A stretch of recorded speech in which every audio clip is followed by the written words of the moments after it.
اب حضرت سلمان فارسی رضی اللہ تعالیٰ کو ایک علاقے کا گورنر بنا کے بھیجا. جب بھیجا تو آپ جھاڑ کے نیچے اپنی زندگی گزار رہے ہیں، اور پھر اس کے بعد میں آپ کی زندگی کا حال ایسا گزرا کہ کچھ دنوں کے بعد میں آپ نے وہاں کے احوال معلوم کرنے چاہے تو وہاں کے ایک وفد کو بلایا اور کہا بتاؤ تم ہمارے گورنر کے بارے میں کیا رائے رکھتے ہو. انہوں نے کہا امیر المومنین ہم کو 3 شکایتیں ہیں. کیا 3 شکایتیں ہیں؟ کہا ایک تو یہ ہے کہ پورا دن اور پوری رات میں ہماری فریادیں سننے کے بجائے پورا دن اور آدھی رات تو ہماری فریاد سنتے ہیں، اس کے بعد کوئی پکارے کوئی کھٹکھٹائے لیکن وہ کوئی جواب نہیں ملتا. یہ کیا بات کہ گورنر ہماری خبر نہیں لیتا اور ہماری خیریت نہیں پوچھتا. فرمایا اچھا یہ بات ہے، اور کیا شکایت ہے؟ کہا جمعہ کو آئے دن ایسے ہوتا کہ ایک جمعہ وقت پہ آ گئے ایک جمعہ تاخیر سے آ گئے تو لوگ انتظار میں رہتے ہیں اور ہمارے امیر کو اور ہمارے گورنر کو آنے میں دیر ہو جاتی ہے. فرمایا اور کیا شکایت ہے؟ فرمایا کہ مہینے 2 مہینے میں ایک بار ایسے دورہ پڑتا ہے کہ اچانک وہ لڑکھڑا کے گر جاتے ہیں اور گھنٹوں غشی کے عالم میں رہتے ہیں، پوچھتے ہیں تو کوئی بات بھی نہیں بتلاتے، نہ ان کا علاج ہوتا ہے. ساری لہٰذا پریشان رہتی کہ کیا کریں. آپ نے حضرت سلمان کو بلایا، حضرت سلمان رضی اللہ عنہ آئے. آپ نے فرمایا سلمان کیا بات ہے؟ تمہارے بارے میں تمہاری رعایا کوئی شکوہ ہے؟ جب فرمایا تو بتاؤ کیا بات ہے کہ دن بھر تو تم سنتے ہو آدھی رات سنتے ہو، اس کے بعد ان کو کوئی جواب دینے کے لیے کتنا ہی آواز لگائے تو ان کو اس کا کوئی جواب نہیں ملتا. تو وہ رو پڑے اور فرمایا امیر المومنین یہ میرے اور اللہ کے درمیان کا راز رہا، لیکن اب جب آپ کی بارگاہ میں اور آپ کی خلافت کے دربار میں میں حاضر ہو گیا اور میں مسئول ہو گیا تو اب ضروری ہو گیا کہ میں آپ کے سامنے اپنی حقیقت کو بیان کر دوں. فرمایا ہے امیر المومنین آپ نے میرے اوپر گورنری کا بوجھ ڈالا، دن بھر میں رعایا کی فریاد سنتا ہوں، فیصلے کرتا ہوں اور رات کے ایک بڑے حصے میں بھی ان کی خیر خبر لیتا ہوں اور آخری رات میں جب اللہ کے سامنے کھڑا ہوتا ہوں اے اللہ پتہ نہیں میں نے حق کے مطابق کیا یا حق کے بغیر کیا، میری آخرت کا کیا ہوگا. تو میری آخرت کی فکروں میں اتنے آنسو بہتے ہیں اور میں اللہ کی بارگاہ میں اتنا مستغرق ہوتا ہوں کہ مخلوق کی کوئی آواز میرے کانوں میں نہیں سنائی دیتی. بس یہ میری معذوری اور مجبوری ہے.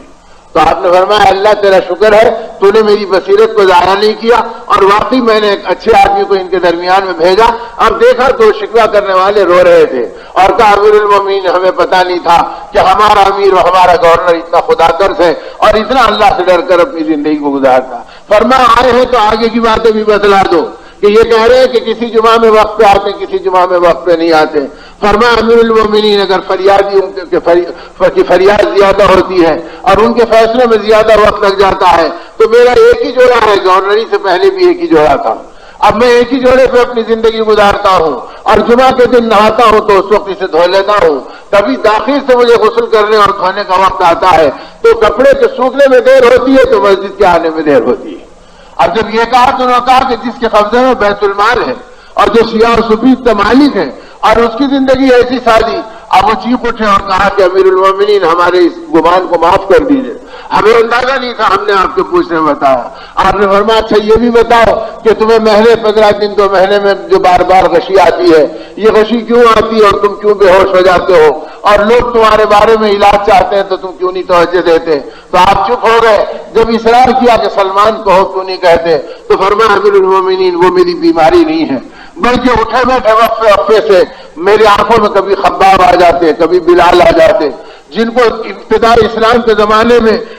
دہتی آگ کے اوپر لٹایا جاتا تھا، سینے پہ پتھروں کی چٹان رکھی جاتی تھی اور گردن میں رسی ڈال کر گھسیٹا جاتا تھا، الٹے لٹکا کر کوڑے لگائے جاتے تھے. لیکن اس وقت کوئی نہیں تھا جو ہم ان کی مدد کرتے اور ان کے قریب جاتے. جب وہ منظر میرے آنکھوں میں آتا تو میں سوچتا ہوں اگر اللہ مجھ سے پوچھے کہ اے سلمان تجھے کیا ہو گیا کہ تو نے ان کی مدد نہیں کی اور میرے بندوں کی خبر نہیں لی، میں اللہ کو کیا جواب دوں گا. وہ حیبت میں گر جاتا ہوں اور اس حیبت میں میں بے ہوش ہو جاتا ہوں. وہ کوئی مرغی کا دورہ نہیں ہے، وہ کوئی بیماری نہیں ہے، وہ آخرت کا غم ہے جو مجھے بے چین کر دیتا ہے. تو میرے دوستو یہ حالت گورنری کے زمانے میں امت کی چلی. تب جب کہ معاشرے میں دعوت اور دعوت کی محنتیں مردوں اور عورتوں میں، غریبوں اور امیروں میں، چھوٹے اور بڑوں میں، پڑھے لکھے اور بے پڑھوں میں ہر ایک میں چل رہی تھی اور ہر ایک اپنے آپ کو دعوت کا محتاج بنا کے چل رہا تھا. اگر مدینے میں حلال و حرام کے امام زید بن ثابت سمجھے جاتے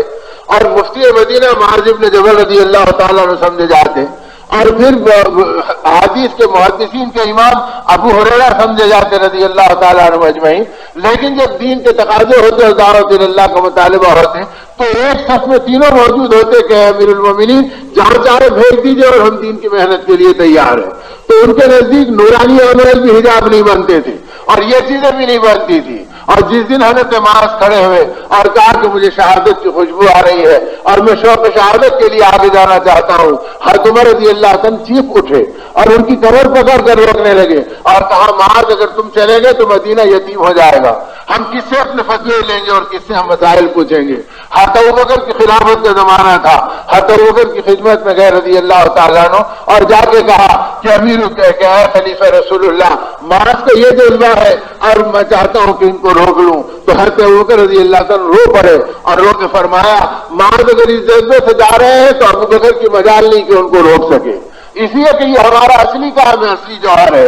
ہم اسی کے لیے دنیا میں بھیجے گئے اور پیدا کیے گئے۔ تو اس بنیاد پر امت کا چھوٹا اور بڑا دعوت کے معاشرے میں چل رہا تھا اور دعوت کو اپنا کام بنا کر اپنی زندگی کو گزار رہا تھا۔ تو جو کچھ دنیا میں وجود میں آیا اور آج تک آ رہا قیامت تک خیر وجود میں آئے گا وہ دعوت اللہ کے صدقے میں وجود میں آئے گا۔ اسی لیے اس کو ام الاعمال قرار دیا گیا کہ سارے اعمال کی بنیاد ہے، اور جس زمانے میں امت نے دعوت کا کام چھوڑا تو دعوت نکل گئی تو پھر اعمال بے جان ہو گئے، تھوڑے دن کے بعد اعمال نکلنے لگے، یہاں تک کہ وہ امت جو دعوت کی ایمان تھی وہ دہریت کے غاروں میں گر گئی اور ایمان ان کا خطروں میں پڑ گیا اس وقت جب کہ امت کے معاشرے کے اندر سے دعوت کا کام نکل گیا۔ اس لیے ہمیشہ اس کو دعوت والے عمل پر لگایا گیا اور دعوت والی فکروں پر اس امت کو اٹھایا گیا کہ ہمارا کام دعوت کا کام ہے، اور ایسے کہ تم جہاں رہو جس کام میں رہو۔ حضرت سلمان فارسی کا یہ حال،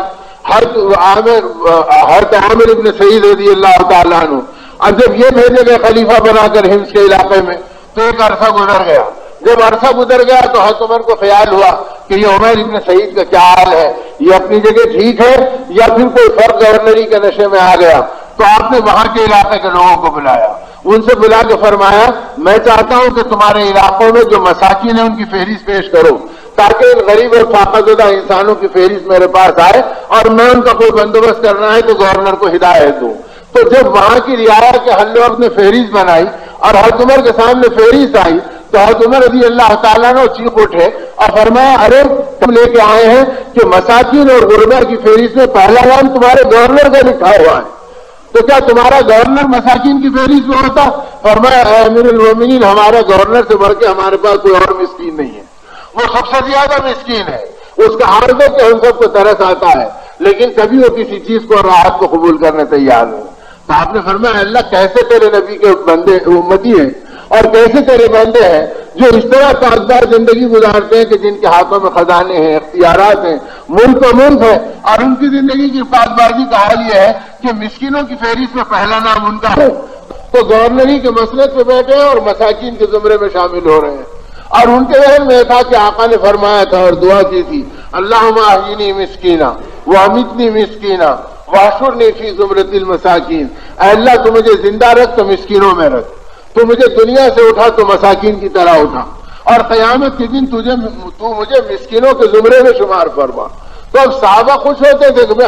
ہماری نسبت ان مسکینوں سے رہے کہ مسکینوں کے سردار حضرت محمد صلی اللہ علیہ وسلم ہے، تو ہماری زندگی بھی ان کے ساتھ میل کھانے والی بنے۔